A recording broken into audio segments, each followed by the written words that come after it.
Hi hello నమస్తే అండి. Welcome to విందు విశేషం. నేను మీ సింధు. ఈరోజు వీడియోలో పాలకూరతో నా ఫేవరెట్ పాలకూర ఉల్లికారం నా స్టైల్లో ఎలా చేయాలో చూపిస్తానండి. అసలు ఆకుకూర అంటే ఇష్టం లేని వారు కూడా లొట్టలేసుకుంటూ తినేస్తారు. చాలా బాగుంటుందండి. అన్నంలోకి అయితే ఎంత టేస్టీగా ఉంటుందో మాటల్లో చెప్పలేను. మరి ఇంకా లేట్ లేకుండా దీని ప్రిపరేషన్ ఏంటో చూసేద్దాం రండి. పాలకూర ఉల్లికారం ప్రిపరేషన్ లోకి వచ్చేస్తే 400 గ్రామ్స్ లేదా 3 to 4 కట్టలు పాలకూరని తీసుకొని చక్కగా ఇలా సన్నని తరుగు తరిగేసుకొని పక్కకు పెట్టేసుకోండి. ఇప్పుడు ఏ ఆకుకూర అయినా సరే మనం వండుకోవాలి అనుకున్నప్పుడు ఇలా సాల్ట్ వాటర్ లోకి వేసేసుకొని ఒక 10 minutes అయినా సోక్ చేసి పెట్టుకోండి. అలా చేయటం వల్ల కంటికి కనపడిని పురుగు అలాంటివి చక్కగా సాల్ట్ వాటర్ తో పోతాయి అనమాట. అలానే మీడియం సైజ్ ఆనియన్స్ ని 2 తీసుకొని వాటిని ఇలా పెద్ద ముక్కలుగా కట్ చేసేసి మిక్సీ జార్లోకి వేసుకొని 1 టీ స్పూన్ కారం, ఒక 10 వరకు వెల్లుల్లి రొబ్బలు వేసేసుకొని ఇలా కచ్చపచ్చగా గ్రైండ్ చేసేసుకోండి. ఇంకా స్టవ్ ఆన్ చేసుకొని కడాయిలో 2 to 3 టేబుల్ స్పూన్ ఆయిల్ వేసుకొని ఆయిల్ కొద్దిగా హీట్ అయిన తర్వాత 1/2 టీ స్పూన్ ఆవాలు, జీలకర్ర, మినపప్పు వేసేసుకొని ఒక ఎండుమిర్చి, కరివేపాకు తుంచి వేసేసుకొని చక్కగా దోరగా వేగిన తర్వాత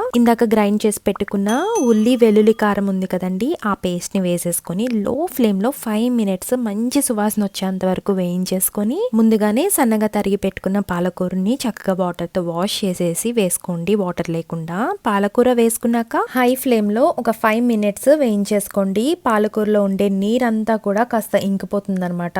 ఇంకిప్పుడు 1/2 టీ స్పూన్ పసుపు, ధనియాల పొడి, కొద్దిగా టేస్ట్కి సరిపడా సాల్ట్ని చూసి వేసుకోండి. పాలకూరలో ఆల్రెడీ సాల్ట్ కంటెంట్ అనేది ఉంటుంది కాబట్టి చూసి వేసుకోవాలండి. ఇంకా మీడియం ఫ్లేమ్లో చక్కగా ఆయిల్ అంతా కూడా సపరేట్ అయ్యేంత వరకు కూడా ఫ్రై చేసుకోవాలండి. కొన్ని కూరలు చక్కగా నీరు లేకుండా దగ్గరికి ఎగిరినప్పుడే దాని అసలైన టేస్ట్ అండి. ఇంకా వేడి వేడి అన్నంలోకి ఈ కూర అనేది రెడీ అయిపోయింది. చక్కగా కలిపేసుకొని తింటే 4 ముద్దలు ఎక్కువే లాగిచ్చేస్తారు. మరి ఈ రెసిపీ నచ్చితే వీడియోని తప్పకుండా లైక్ చేసి మీ ఫ్రెండ్స్ అండ్ ఫ్యామిలీకి షేర్ చేయండి. మరిన్ని టేస్టీ అండ్ హెల్దీ రెసిపీస్ కోసం మన విందు విశేషం ఛానల్ని సబ్స్క్రైబ్ చేసుకోండి. Thank you so much for watching. Stay tune to విందు విశేషం.